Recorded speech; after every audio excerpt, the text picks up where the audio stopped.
आता जी 2014ला सत्ता आली ती जुनी माणसं थोडीशी बाजला गेली आणि नवीन भरती मोठ्या प्रमाणात झाली. संघटनात्मक काम न करता फक्त वरच्या नेत्याशी संबंध करायचा. आम्ही फील्डवर काम करत होतो आणि आमचा जे कामकाजाचा अहवाल वरपर्यंत पोचायला पाहिजे होता ती पोचला नाही. आम्ही ज्या वेळेस कारखान्याचा पॅनल करू त्यावेळी गोपीनाथ मुंडे सर्व ताकदीनेच आमच्या पाठीमागे उभा राहायची. मी अमोल तोरणे, नवराष्ट्रच्या मी कार्यकर्ता या कार्यक्रमामध्ये आपलं स्वागत. आपल्याबरोबर इंदापूर तालुक्यातील भारतीय जनता पक्षाचे नेते श्री रामचंद्र निंबाळकर सर आपल्यासोबत आहेत. गेली अनेक वर्षांपासून सुरुवातीला ते शिक्षण क्षेत्रात कार्यरत होते, शिक्षक म्हणून त्यांनी काम केलं. यानंतर भाजपच्या चळवळीमध्ये ते सक्रिय झाले. गेली अनेक वर्षांपासून भारतीय जनता पक्षामध्ये एक निष्ठावंत पदाधिकारी, निष्ठावंत कार्यकर्ता म्हणून त्यांची ओळख आहे. पुणे जिल्हा भाजपच्या 3 वेळा उपाध्यक्ष, 2 वेळा उपाध्यक्ष म्हणून त्यांनी काम केलं. त्याचबरोबर भाजपची जी राष्ट्रीय कार्यकारिणी आहे, राष्ट्रीय परिषद आहे, त्या ठिकाणी त्यांनी सदस्य म्हणून सुद्धा 2 वेळा काम केलेलं आहे. त्याचबरोबर भारतीय स्ट्रेस अनुसंधान प्रबंधन संस्था, जी अजैविक स्ट्रेस प्रबंधन संस्था आहे, त्या ठिकाणी सुद्धा त्यांनी स्थानिक सल्लागार समितीमध्ये काम केलेलं आहे. वेगवेगळे शेतकरी मेळावे, शेतकऱ्यांसाठी फलोत्पादनाच्या योजना लोकांपर्यंत पोहोचवण्यासाठी त्यांनी प्रभावीपणे काम केलेलं आहे. शेतकऱ्यांशी नाळ जोडलेल्या या निष्ठावंत नेत्यांनी, ह्या रामचंद्र निंबाळकर सरांनी खऱ्या अर्थानं भाजपला सुरुवातीपासून एक चांगल्या पद्धतीनं काम करून लोकांमध्ये, जनसामान्यात हा पक्ष रुजवण्यासाठी सुरुवातीपासून प्रयत्न केलेला आहे. तर आपण त्यांच्याशी संवाद साधूया.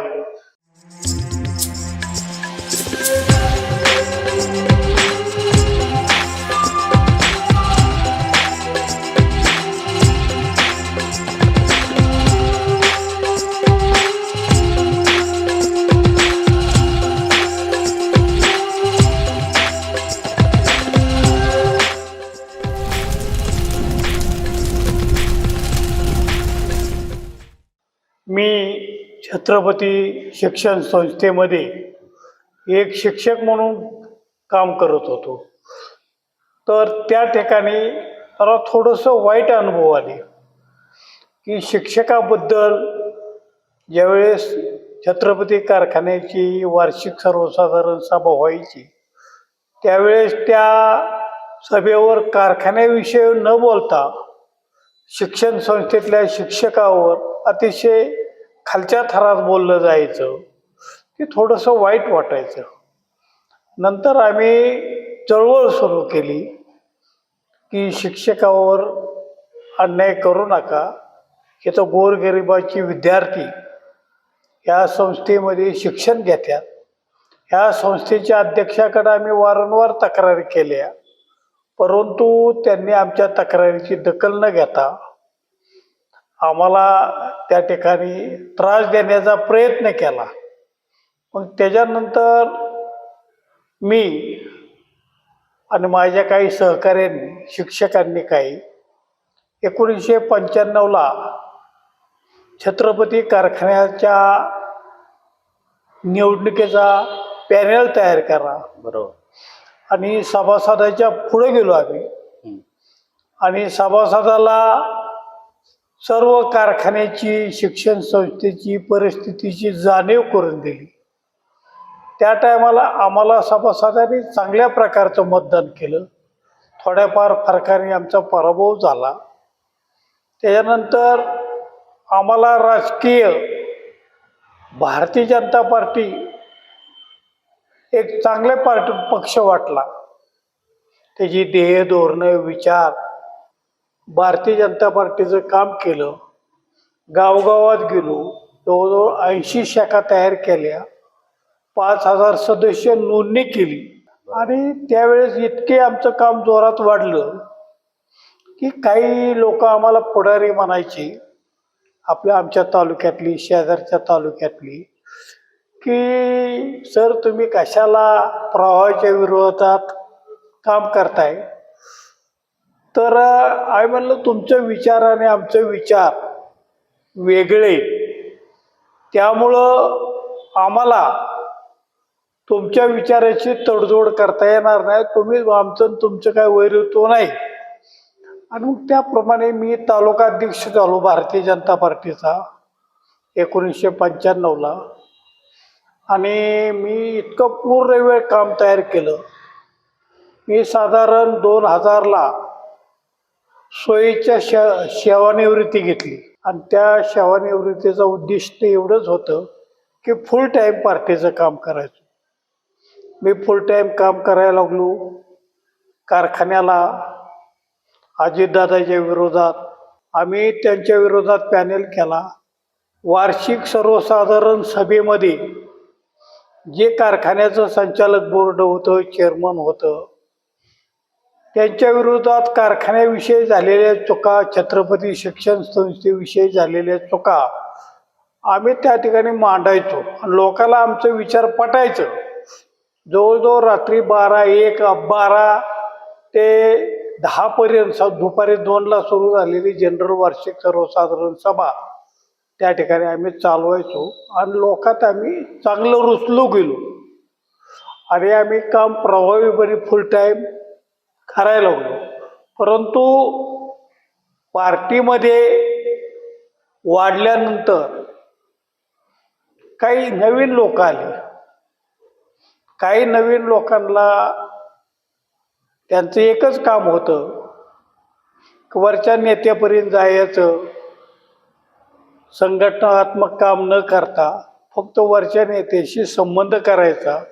आम्ही फील्डवर काम करत होतो. प्रत्यक्षात फील्डवर कामचं होतं आणि आमचा जे कामकाजाचा अहवाल वरपर्यंत पोचायला पाहिजे होता की पोचला नाही. पण त्यावेळेस 95 साली जे युतीचं सरकार आलं आणि त्यावेळेस आमच्याच इंदापूर तालुक्यामधला अपक्ष आमदार निवडून आलते. आमदारांची गरज होती, त्यांनी घेतलं आणि हर्षवर्धन पाटलाला सुद्धा युतीने इतकं भरभरून दिलं. परंतु त्यावेळीच्या नेत्याने आमच्या जुन्या कार्यकर्त्याकडेही दुर्लक्ष केलं नाही. आमची बरीच कामं केली, लोकांचे प्रश्न सोडवले. आम्ही जेवढी मांडलेली प्रश्न आहेत ती त्यांनी सोडवली. त्यावेळीचे गोपीनाथ मुंडे, आमचे संघटन सरचिटणीस शरदभाऊ कुलकर्णी, आता सध्याचे राज्यपाल राजस्थानचे राज्यपाल हरिभाऊ बागडे, बायगिरकर, अण्णा डांगे, हुकुमदेव नारायण यादव केंद्रातले कृषी राज्यमंत्री बायगिरकर, संदीजी कोंडविलकर आमच्या भागात येऊन त्यांनी अतिशय आमच्या पाठीवर थापा टाकल्या. त्यामुळे जनतेचा विश्वासार्थ आमच्यावर वाढला. बरोबर. नंतरच्या काही कालखंडामध्ये आघाडीची सत्ता आली तरी सुद्धा आम्ही पक्षाशी एकनिष्ठ राहून काम केलं. आता जी 2014ला सत्ता आली ती जुनी माणसं थोडीशी बाजूला गेली आणि नवीन भरती मोठ्या प्रमाणात झाली. त्यामुळं जुन्या लोकांचा त्यांनी कुठल्याच प्रकारे विचार करून दिला नाही आणि त्यांच्या भोवती असे एक कोंडाळं तयार झालं. ते फोडून जाण्याची, आमच्या नेत्यापर्यंत पोचण्याची आमच्याकडं काही त्यावेळेस शक्य झालं नाही. पण त्या लोकांनी भाजपच्या सत्तेचा मोठ्या प्रमाणात उपयोग करून घेतला आणि इतकी मोठी झाली की त्या काळात जर ती भाजपमध्ये आली नसती तर त्यांची अतिशय वाईट अवस्था झाली असती. परंतु भाजपच्या सत्तेत आले, सत्तेचा उपभोग घेतला, आर्थिक उपभोग घेतला, त्यांच्या बंद पडलेल्या संस्था चालू झाल्या, त्यांना आर्थिक सहकार्य केलं. त्या माणसांनी जुन्या संघटनेला पूर्ण असहकार्य केलं, संघटना मोडकळीस आणण्याचा प्रयत्न केला. आम्हाला एकच आनंद वाटत होता की भारतीय जनता पार्टीची सत्ता आली, केंद्रात राज्यात अटल बिहारी पंतप्रधान झाले, नरेंद्र मोदी पंतप्रधान झाले. त्या भावनेवर आम्ही, त्या विचारावर आम्ही आमचं काम सुरू ठेवलं. परंतु ज्यावेळेस ही सत्ता 2014 आणि 19ला आली, मध्यंतराच्या काळात थोड्याफार घडामोडी झाल्या, पण पुन्हा भारतीय जनता पार्टीची सत्ता आली. त्यावेळेस मात्र जुना कार्यकर्ता पूर्ण 99% बाहेर फेकला गेला आणि नवीन आलेल्या लोकांनी खोटं नाटं भाजप प्रेम दाखवून त्या ठिकाणी सत्तेचा उपयोग घेतला आणि आम्हाला पूर्ण बाजूला काढलं. तरी आम्ही कुठल्या प्रकारची तक्रार केली नाही. दिन ते उमेदवार आम्ही भारतीय जनता पार्टीने जो प्रदेश पदाधिकाऱ्यांनी आमच्या नेत्यांनी जो उमेदवार दिला ते आम्ही स्वीकारला. आम्हीच उमेदवार आहे समजून आतापर्यंत काम केलं. परंतु